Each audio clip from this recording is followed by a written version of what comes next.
Is Tobago slowly becoming a dictatorship state? This is a question being asked by former councillor in the Tobago House of Assembly, Yvette Parks Caruth.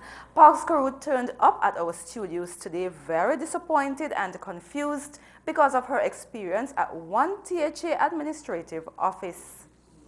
Parks Caruth told us that on Friday, she attempted to enter the Victor E. Bruce Financial Complex in Scarborough to deliver a document, but she was prevented from doing so by a security guard.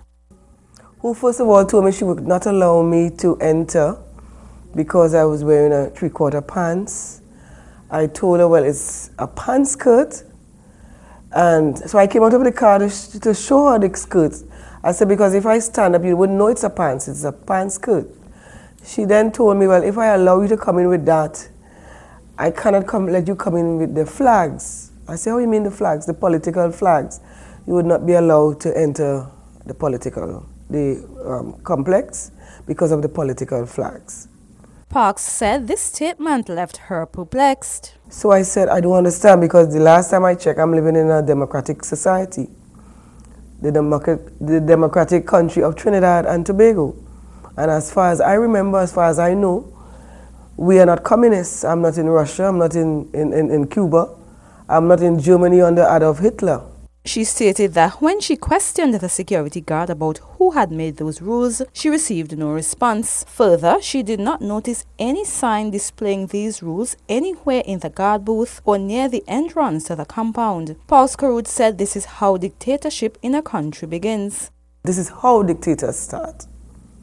Because one of them was saying, but you must learn to follow the rules. I say, when a dictator starts, he doesn't start overnight, you know. He creeps up upon you.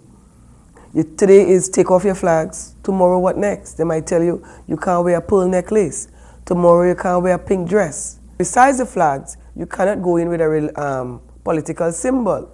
Parks Caruth said another security officer eventually took the documents from her and promised to deliver them. She is adamant that this type of treatment of citizens must stop, and she is now seeking legal counsel. Tobago Channel 5 News attempted to speak with the Secretary for Finance and Enterprise Development, Dr. Anselm London, about the matter, but all calls were unanswered.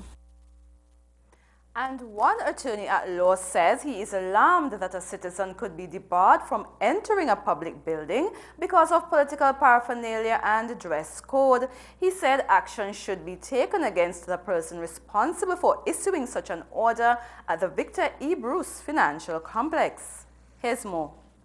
Attorney Martin George was referring to the incident in which former THA minority councillor Yvette Parks Caruth was debarred from entering the Victor E. Bruce Financial Complex because of her attire and the political flags which are displayed on her vehicle.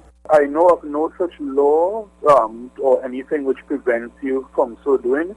The only restriction I know in terms of flags and banners and such paraphernalia is actually on the election day itself. Other than that, I know of nothing which prevents you, and it appears that this might have been the work of some overzealous public official or someone who totally misconstrued and misunderstood his role, function, and capacity.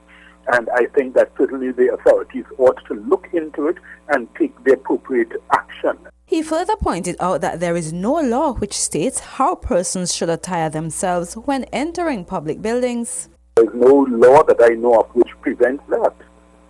I know that, for instance, in terms of the court, if you are coming into the court, the magistrate or the judge, and as they are entitled to, they have control over their court, so they can say, well, look, this person is not dressed appropriately. But I don't know any law in Trinidad and Tobago which speaks of you in a public building that you can't wear a pair of short pants. That sounds ridiculous. Mr. George said private owners can place restrictions on the dress code of their clientele if they so desire.